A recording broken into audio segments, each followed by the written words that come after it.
Assalamualaikum warahmatullahi wabarakatuh.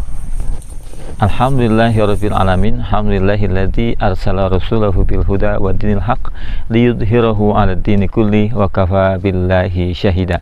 Pemirsa Salam TV yang dirahmati Allah Subhanahu wa taala, di beberapa pertemuan yang lalu kita sudah menyampaikan terkait dengan setan. Saya mengajak kepada pemirsa sekalian, mari sejenak merenungkan, pernahkah kita memperhatikan istilah-istilah sebutan terhadap setan? Mungkin kenapa di berbagai daerah terjadi perbedaan. Misalnya di Jawa ada disebut genderuwo atau pocong, di Betawi ada kuntilanak, kemudian di Cina ada vampir. Pernahkah kita sejenak merenungkan kenapa menjadi berbeda-beda seperti ini? Ini perlu kita cermati bersama.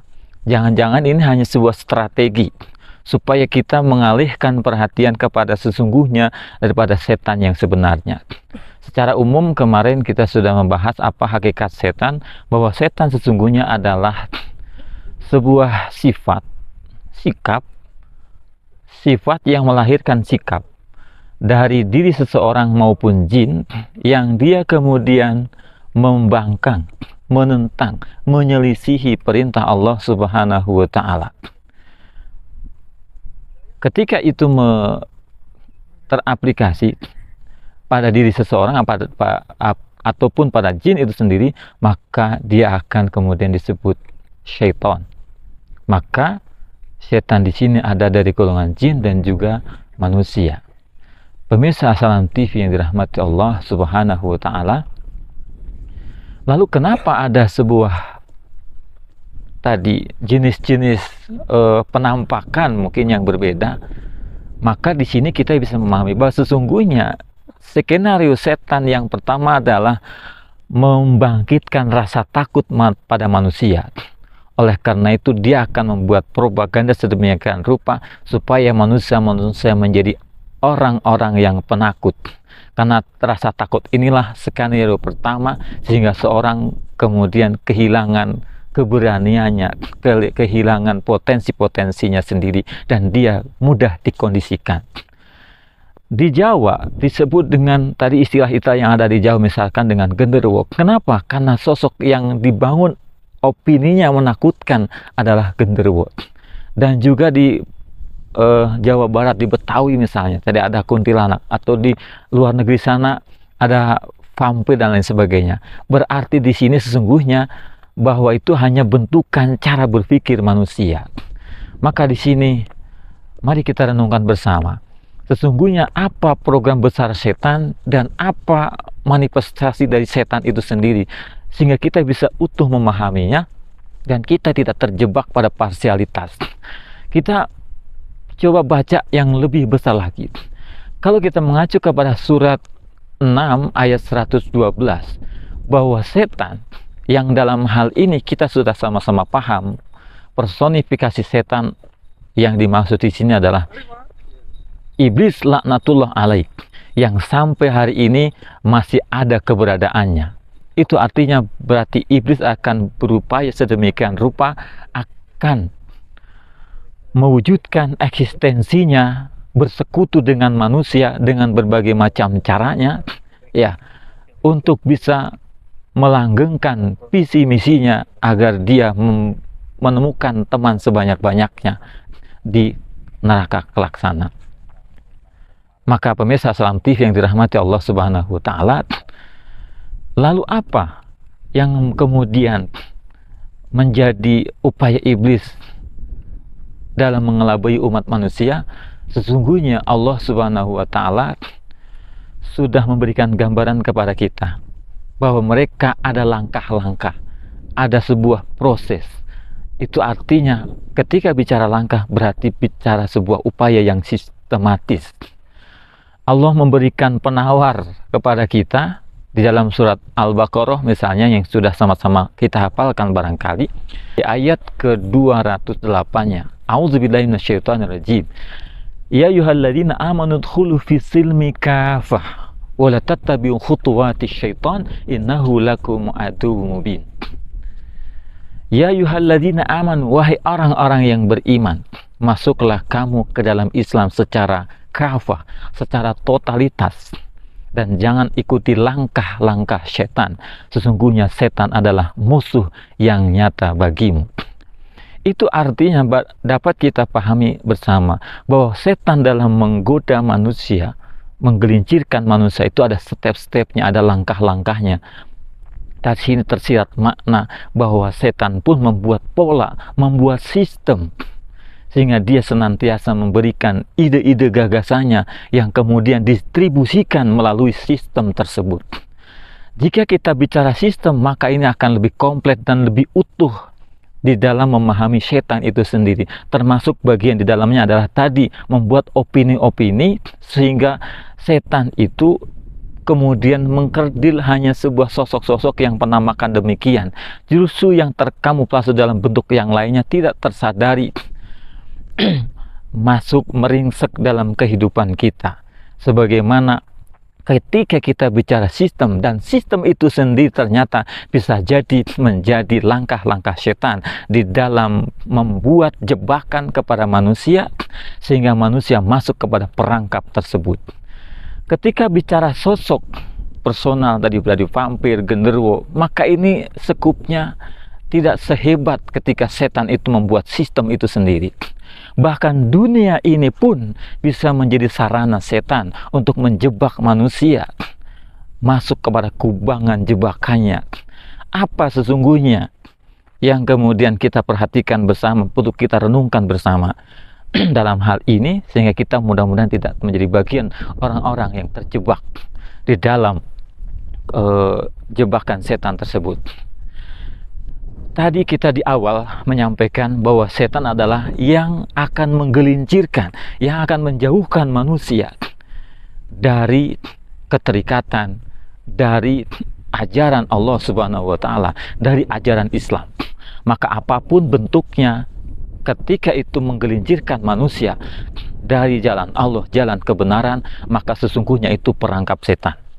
Sehingga Allah pun sudah mengingatkan kepada kita gimana cara masuk kepada cara mengendalikan manusia. Maka Allah memberikan informasi kepada setan, maka bersekutulah kamu. Pemirsa Assalam TV yang dirahmati Allah Subhanahu wa Ta'ala, jadi demikian cara memahami bagaimana setan yang sesungguhnya. Tidak cukup hanya melihat sisi jin dalam konteks ini penampakan yang parsial. Kita harus utuh bahwa itu juga menjadi bagian dari cara setan kemudian mengelabui manusia untuk bergeser memahami dari setan yang sesungguhnya tadi. Oleh karena itu kita harus utuh di dalam memahami aplikasi setan atau memahami daripada setan itu sendiri, sehingga penjelmaan setan ini tidak hanya pada person-person tadi, sosok-sosok yang dinampakkan oleh tradisi berpikir masyarakat, tetapi yang penuh kita harus pahami adalah keutuhan pada personifikasinya adalah iblis, di mana setan yang sesungguhnya diwakilkan oleh iblis. Dan iblis ini, ingat bahwa iblis perseteruannya dengan Adam, dan iblis mengaku itulah yang akan memberikan janji-janji kepada manusia. Maka iblis pun ingin membuat jebakan sedemikian rupa agar manusia akan menjadi bala pasukannya nanti di neraka. Oleh karena itu pemirsa Assalam TV yang dirahmati Allah Subhanahu wa Ta'ala, waspadailah bahwa sesungguhnya apa saja bisa menjadi dijadikan oleh setan menjadi sarana untuk kemudian menjebak manusia mengikuti langkah-langkahnya.